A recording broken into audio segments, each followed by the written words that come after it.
Jujur ya, kita merasa hidup itu kadang ngasih kita tamparan dulu, baru ngasih kita penjelasan. Kadang malah tamparannya doang, penjelasannya tidak dikasih-kasih. Kita sudah berusaha, sudah niat baik, sudah planning rapi, kenyataannya tiba-tiba belok tanpa izin. Dan di titik itu kita sering lupa satu hal penting. Dunia itu tidak selalu berjalan sesuai mau kita. Tapi kita selalu bisa memilih cara kita berdiri. Nah, ada satu filsafat kuno yang mengajarkan kita cara berdiri tegak meskipun keadaan menghantam. Namanya stoikisme. Bukan teori ribet.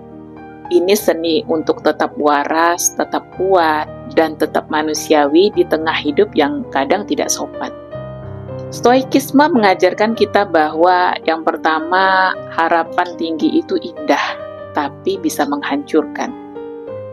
Jujur saja ya, banyak luka di hidup kita bukan karena kejadian buruk, tapi karena bayangan kita tentang hidup yang terlalu muluk. Kita berharap orang mengerti perasaan kita. Kita berharap semuanya lancar. Kita berharap tidak ada yang mengecewakan. Padahal kenyataan itu simpel. Semakin tinggi ekspektasi, semakin keras jatuhnya. Stoikisme mengajarkan kita untuk mengatur harapan. Bukan supaya kita pesimis, tapi supaya mental kita tidak gampang rontok. Kadang yang perlu kita lakukan bukan menurunkan kualitas hidup, tapi menurunkan ego kita sendiri. Yang kedua, sadar diri. Kamu tidak bisa mengatur dunia, titik. Bagian ini pahit, tapi penting sekali.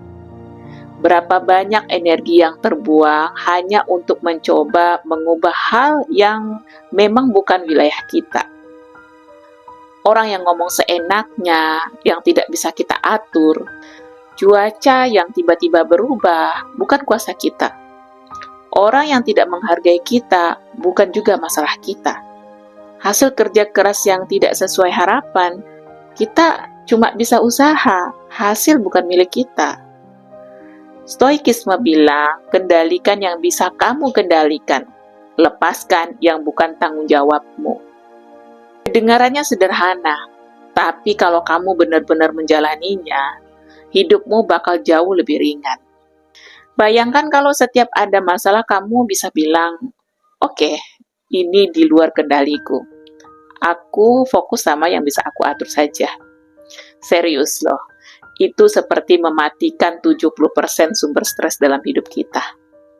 Nah, yang ketiga, keseimbangan batin, benteng terkuatmu. Kita sering sibuk memperbaiki dunia luar. Itu justru ruang dalam isi kepala kita sendiri. Pikiran yang lari kemana-mana, ketakutan yang kita pelihara sendiri, asumsi yang kita bikin sendiri, semuanya bikin hidup berantakan.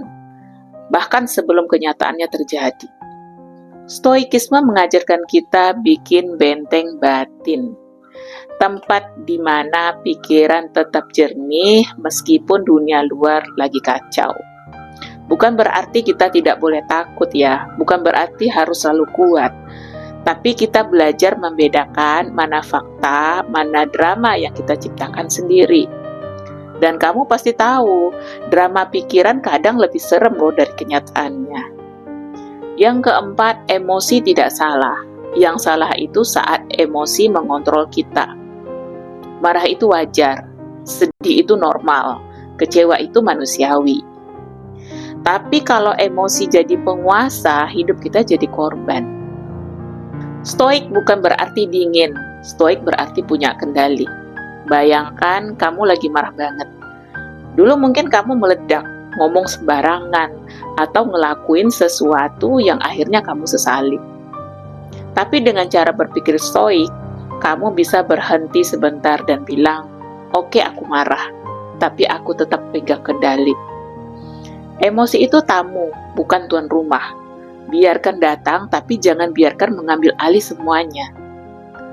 Yang kelima, hidup selaras dengan alam. Jangan lawan arus yang memang harus dilewati. Kadang kita capek karena terus melawan hal yang memang sudah seharusnya terjadi. Musim berubah, orang datang dan pergi dalam hidup kita, rencana gagal, kehidupan berputar. Stoikisme mengajarkan kita untuk mengikuti alur alam, bukan memaksakan ego kita. Bukan pasrah ya, beda. Ini soal menerima kenyataan sebagai bagian dari perjalanan. Saat kita berhenti ngotot ingin segalanya sesuai mau kita, di situ kita akhirnya bisa bernapas lebih lega. Dunia tidak janji apa-apa, jadi kita harus menjaga diri sendiri. Stoikisme tidak janji hidup jadi mudah, bukan jaminan semua masalah hilang. Tapi stoikisme bikin kita tidak gampang tumbang. Kalau kamu lagi capek sama hidup, lagi kesel sama keadaan, atau lagi kecewa sama orang, coba tarik nafas dan ingat. Atur ekspektasimu, kuasai responmu, jaga ketenangan batinmu, kendalikan emosimu, terima kenyataan tanpa menyerah.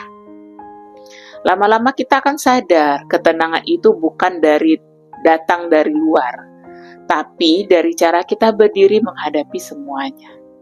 Dan itu cuma kamu yang bisa ngatur. Terima kasih sudah menyaksikan video ini sampai dengan selesai. Sampai jumpa di video selanjutnya. Assalamualaikum warahmatullahi wabarakatuh.